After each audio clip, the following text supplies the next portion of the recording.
Welcome to the first chilling episode of Bedtime Horror Stories. Tonight, we start with the quiet village of Silver Hollow, where an ancient mansion holds long-forgotten secrets. Settle in, relax, and let the tale of the ghosts of Silver Hollow guide you into a world where the past and the present intertwine. Close your eyes and let the story unfold. On a serene autumn evening, Clara arrived in Silver Hollow, a village nestled in the heart of the countryside. She had inherited an old mansion from her great aunt, a place she had only heard about in family stories. As she walked up the winding path to the grand estate, the crunch of fallen leaves underfoot and the cool breeze set a tranquil yet mysterious tone. The mansion, with its ivy-covered walls and tall arched windows, stood proudly against the twilight sky. Clara felt a mix of awe and trepidation as she approached the heavy wooden door.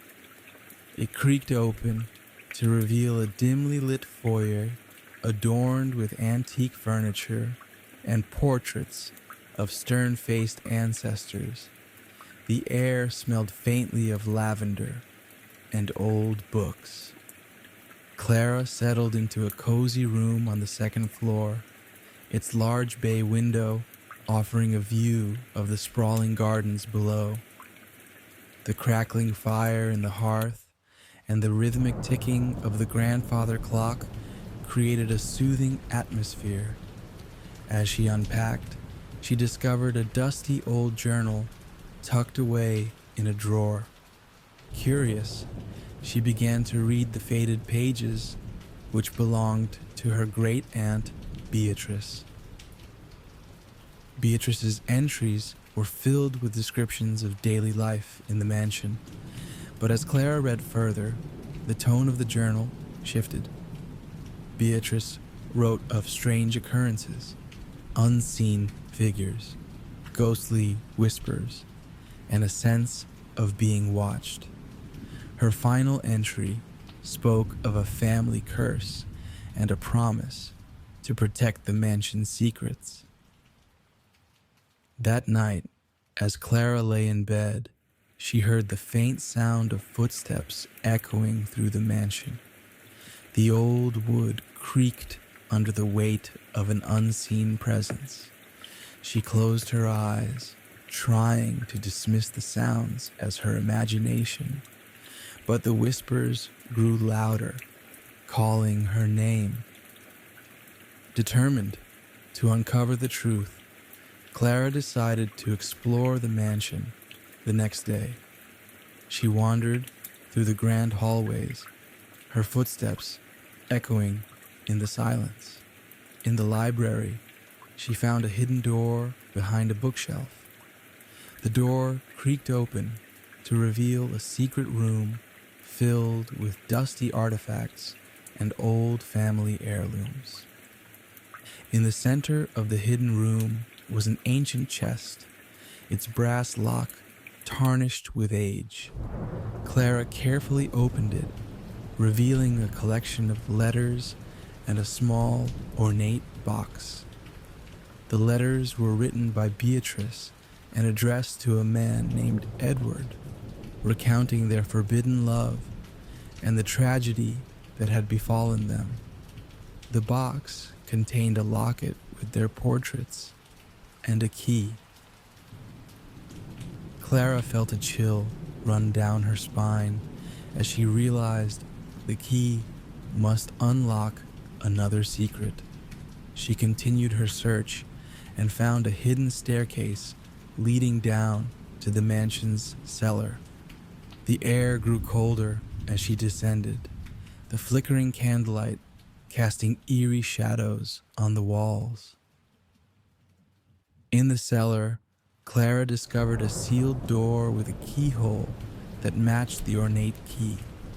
Her hands trembled as she unlocked it, revealing a small, candlelit chamber. In the center stood a stone altar, and above it, a portrait of Beatrice and Edward. As Clara stepped inside, the whispers grew louder, forming words of gratitude and sorrow. Beatrice's spirit appeared, her face serene yet sorrowful. She explained that the family curse had bound her to the mansion, and only by revealing the truth could she and Edward find peace. With a final, heartfelt thank you, Beatrice's spirit faded, and the oppressive presence lifted from the mansion. Returning to her room, Clara felt a deep sense of fulfillment. The mansion, once shrouded in mystery and sadness, now felt warm and inviting. She knew that the spirits of Beatrice and Edward were finally at rest. As she lay down to sleep, the soft rustle of the curtains and the distant hoot of an owl lulled her into a peaceful slumber. The Cursed Cove. On a warm summer evening, friends Lisa, Mark, and Jenny decided to escape the hustle and bustle of city life by spending a weekend at a quaint seaside town called Brighton Cove. Known for its pristine beaches and charming boardwalk, it seemed like the perfect getaway. They arrived at their beachfront cottage just as the sun began to set, casting a golden glow over the sand. The cottage, nestled among dunes and sea oats, offered a breathtaking view of the ocean. As they unpacked and settled in, they felt a sense of peace and anticipation for the adventures ahead. After dinner, the friends decided to explore the local town. They wandered into a small rustic bookstore where an elderly shopkeeper named Mr. Whitaker greeted them warmly. As they chatted, Mr. Whitaker shared a local legend that sent shivers down their spines. He spoke of a nearby beach known as the Cursed Cove, where numerous ships had mysteriously wrecked over the centuries. The locals believed that the cove was haunted by the spirits of sailors who had perished in the treacherous waters. Some even claimed to have seen ghostly apparitions wandering the shore on moonlit nights. Intrigued and a little spooked, Lisa, Mark, and Jenny decided to visit the Cursed Cove the next day, eager to see if there was any truth to the legend.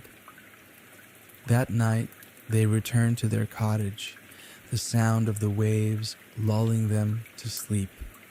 As they lay in their beds, they each dreamed of the ocean, feeling a strange pull towards the water. Lisa dreamed of a shipwreck, seeing sailors struggling against the stormy sea. Mark saw ghostly figures beckoning him from the shore, their faces pale and eyes filled with sorrow. Jenny's dream was the most disturbing. She was underwater, surrounded by eerie silence, as ghostly hands reached out to pull her into the depths. The next morning, they set off for the Cursed Cove. The beach was stunningly beautiful, with smooth white sand and crystal clear waters, but there was an eerie stillness in the air, as if the cove held its breath in anticipation. As they walked along the shore, they found remnants of shipwrecks, rusted metal, broken planks, and tattered sails. The sight was both fascinating and unsettling. They decided to explore the rocky cliffs at the far end of the beach, where the waves crashed violently against the jagged rocks. Mark climbed up to get a better view, while Lisa and Jenny stayed below. As he reached the top, he saw a cave partially hidden by the rocks. Calling out to his friends, they climbed up to join him, curiosity driving them to explore the dark entrance. Inside the cave, the air was cool and damp. The sound of dripping water echoed off the stone walls. As they ventured deeper, they found strange carvings and symbols etched into the rocks. The atmosphere grew more oppressive, and they felt as if they were being watched. Suddenly, they heard a low, mournful wail that sent chills down their spines. The cave grew colder, and they saw faint, ghostly figures emerging from the walls. The spirits of the sailors seemed to be reaching out to them, their faces twisted in agony and despair. Terrified, they turned to leave, but the cave seemed to shift and change, trapping them within its dark confines. Just when they thought they would be lost forever, Lisa remembered a passage from an old book she had read about appeasing restless spirits. She began to recite a prayer for the dead, her voice steady and calm. As Lisa recited the prayer, the ghostly figures began to fade, their expressions softening. The oppressive atmosphere lifted, and the cave seemed to brighten. The spirits, now at peace, whispered their thanks before disappearing completely. Relieved, the friends made their way out of the cave and back to the beach. The sun was setting, casting a warm golden glow over the cove. They felt a sense of calm and closure, knowing they had helped the spirits find peace.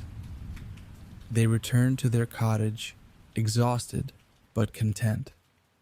As they drifted off to sleep, the sound of the ocean seemed to lull them into a deep, restful slumber. They dreamed of calm seas and clear skies, the memory of the haunted cove now a distant echo. The next morning, they packed their bags and prepared to leave Brighton Cove. As they drove away, they glanced back at the beach, feeling a deep connection to the place and its history. The legend of the Cursed Cove had become a part of their own story, a reminder of the mysteries that lie beneath the surface.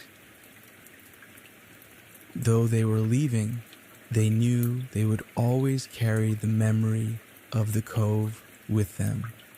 It had been a journey of discovery and bravery, one that had changed them forever. As they headed back to the city, they felt a renewed sense of appreciation for the beauty and mystery of the world around them. The Phantom Highway. It was a warm summer evening when Mark and Sarah decided to take a spontaneous road trip. They had always loved the freedom of the open road, the promise of new adventures, and the thrill of discovering hidden gems. As they packed their bags and loaded the car, they felt a sense of excitement and anticipation. They set off just before sunset, the sky painted with hues of orange and pink. The roads were quiet, and the gentle hum of the engine and the rhythmic turn of the wheels created a soothing backdrop. Mark drove while Sarah navigated, marking interesting spots on their map. As night fell, they found themselves on a deserted stretch of road surrounded by dense woods.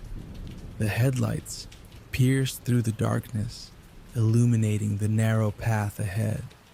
Suddenly, they came across a sign pointing to an old, scenic route. Intrigued, they decided to take the detour, hoping to find a charming, off-the-beaten-path destination. The road twisted and turned, leading them deeper into the forest. The trees loomed overhead, their branches forming a canopy that blocked out the moonlight. Despite the eerie surroundings, there was a certain serenity to the isolation. Mark and Sarah chatted softly, the occasional laugh breaking the silence. After an hour of driving, they noticed the fuel gauge nearing empty. Just as they began to worry, they saw the faint glow of neon lights up ahead. It was an old gas station, seemingly abandoned, yet somehow still operational. They pulled in, relieved to find a place to refuel. Mark stepped out to pump gas while Sarah went inside to pay. The interior of the gas station was dusty and filled with antique memorabilia. An old man stood behind the counter, his eyes hidden beneath the brim of his hat. He greeted Sarah with a nod and a crooked smile, his voice a low, raspy whisper. As Sarah paid for the gas, the old man leaned in and whispered, "Be careful on these roads. Strange things happen after dark."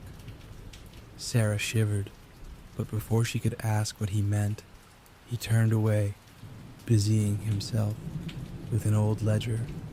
She returned to the car, the old man's words echoing in her mind. Back on the road, the atmosphere grew heavier. The forest seemed darker, the air cooler. They drove in silence, both feeling a growing sense of unease. The road ahead seemed to stretch endlessly into the night, with no sign of civilization in sight. After what felt like hours, they saw a figure standing by the roadside, illuminated by their headlights. It was a young woman in a white dress, her long hair obscuring her face. She raised her hand, signaling for a ride. Despite their apprehension, Mark and Sarah decided to stop and help. The woman climbed into the back seat without a word. Sarah turned to ask where she was headed, but the woman simply pointed down the road. They continued driving, the presence of their silent passenger adding to the tension. After a few miles, Sarah glanced back, only to find the back seat empty. Mark and Sarah exchanged frightened glances, unsure of what they had just experienced. They continued down the road, the silence now filled with an oppressive weight. Sarah remembered the old man's warning and began to wonder if they had encountered one of the strange things he had mentioned. As they drove, they noticed landmarks they had passed earlier, as if they were going in circles. The forest seemed to close in around them, the trees whispering secrets in the wind. Desperate to escape, they decided to turn back and return to the main road. The journey back was equally unsettling. The road seemed unfamiliar, and they struggled to find their way. Just when they thought they were hopelessly lost, they saw the flickering lights of the gas station in the distance. They pulled in, relieved, but wary. The old man was still there, as if waiting for them.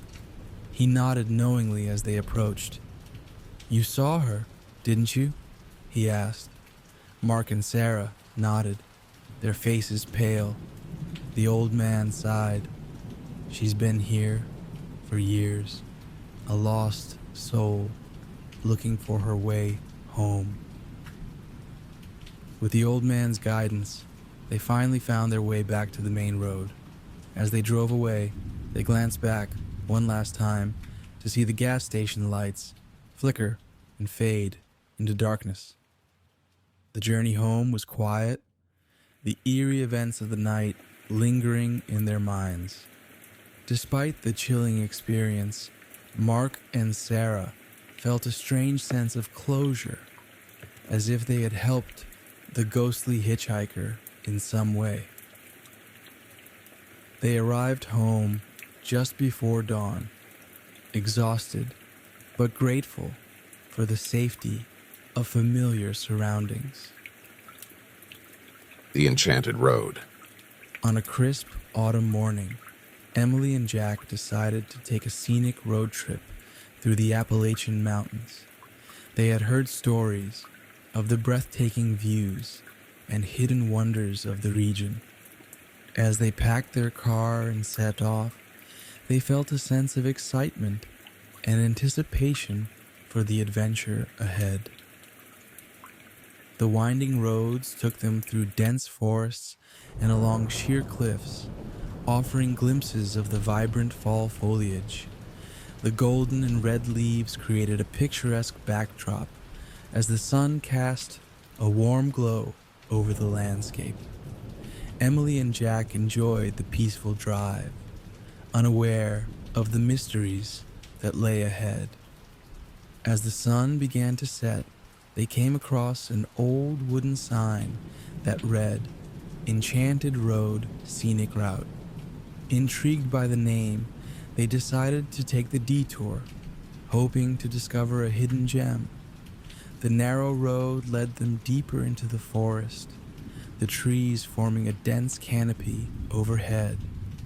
The road seemed to wind endlessly, and as darkness fell, an eerie stillness settled over the forest. The headlights of their car cut through the thickening mist, casting long shadows that danced in the corners of their vision. Despite the growing unease, there was a certain tranquility to the isolation. After an hour of driving, Emily noticed a figure standing by the roadside. It was a woman dressed in old-fashioned clothing, her face hidden by a veil. She raised her hand, signaling for a ride. Emily and Jack hesitated, but decided to stop and offer assistance. The woman climbed into the back seat without a word. Jack asked where she was headed, but she simply pointed down the road. They continued driving, the presence of their silent passenger adding to the tension. After a few miles, Emily glanced back, only to find the back seat empty. Startled by the woman's sudden disappearance, they decided to turn back. As they retraced their steps, they noticed a faint light in the distance. Following it, they arrived at an abandoned cabin, its windows glowing with an otherworldly light. The air was thick with the scent of pine and damp earth.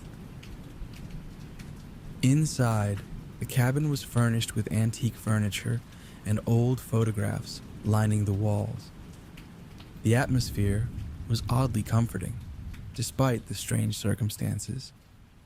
They found a dusty journal on a table, filled with entries from a woman named Eleanor. She wrote about her longing for her lost love, who had vanished on the very road they had traveled. That night, as they settled in the cabin, they heard a haunting melody carried by the wind.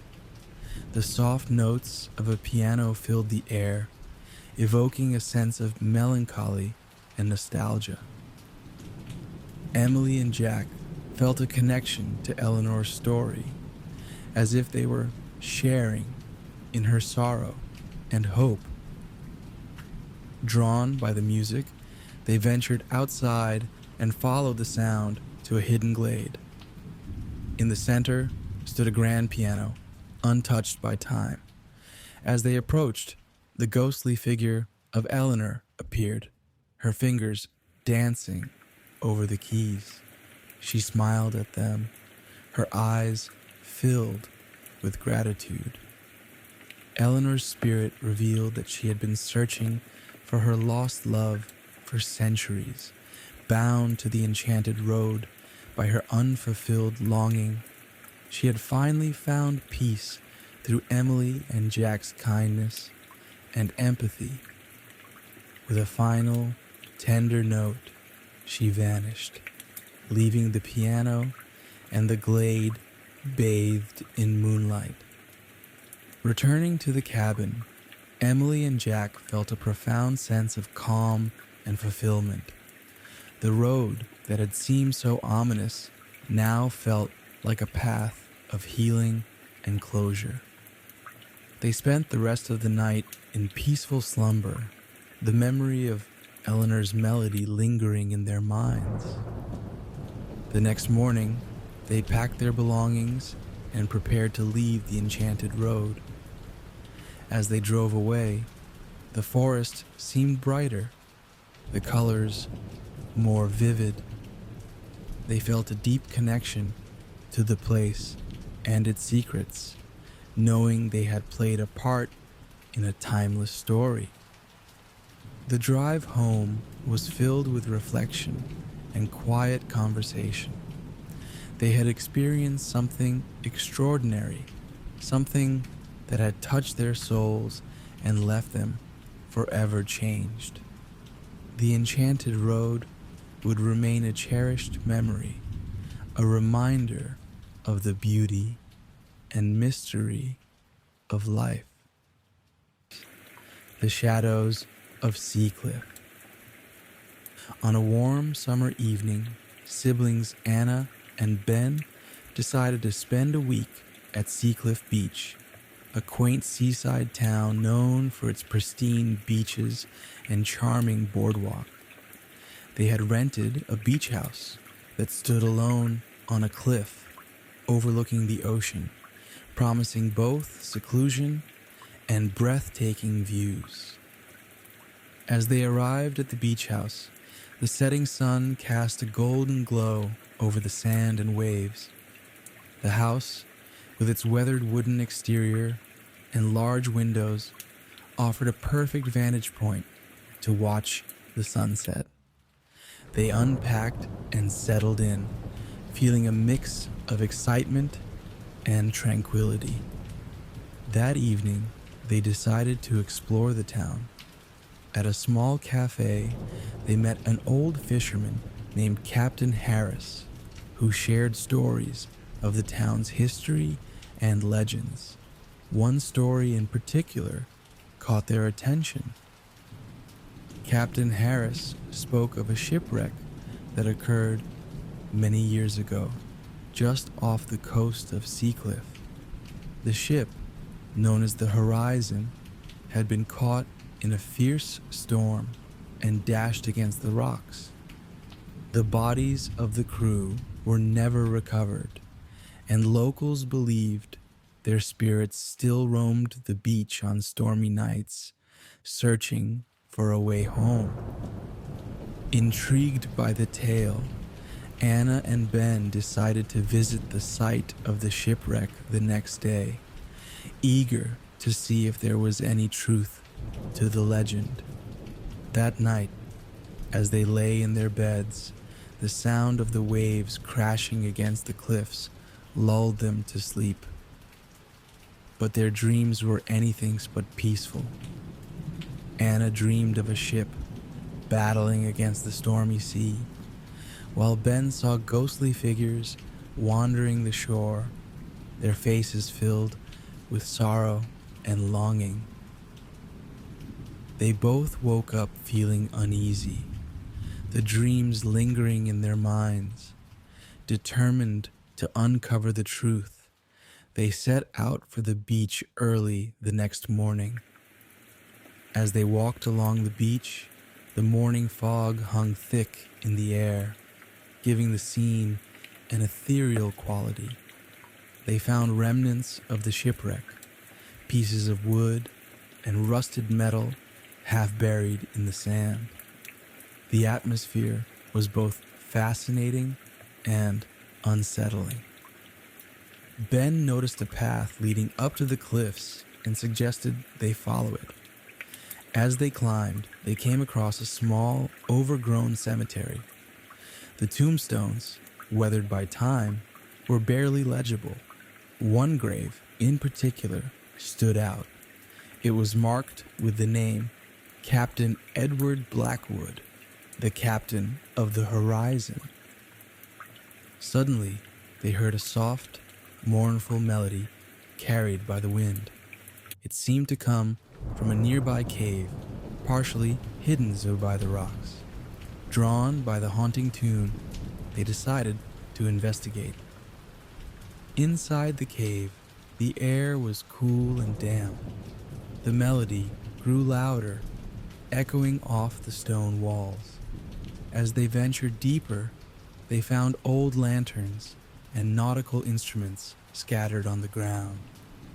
The cave seemed to be a hidden refuge for the spirits of the lost sailors. Suddenly, they saw ghostly figures materialize before them, their faces etched with sorrow. Captain Blackwood appeared, his eyes filled with a plea for help. He explained that the spirits were bound to the cave by a curse and needed to be set free. Anna and Ben felt a chill run down their spines, but were determined to help. Captain Blackwood revealed that they needed to perform a ritual at midnight, using items from the shipwreck and reciting an old seafarer's prayer. With a sense of purpose, Anna and Ben gathered the necessary items and prepared for the task ahead. As the clock struck midnight, they returned to the beach. The moon cast a silver light over the waves, creating an otherworldly glow. They arranged the items on the sand and began to recite the prayer, their voices steady and calm. The atmosphere grew charged with energy, and the ghostly figures appeared once more.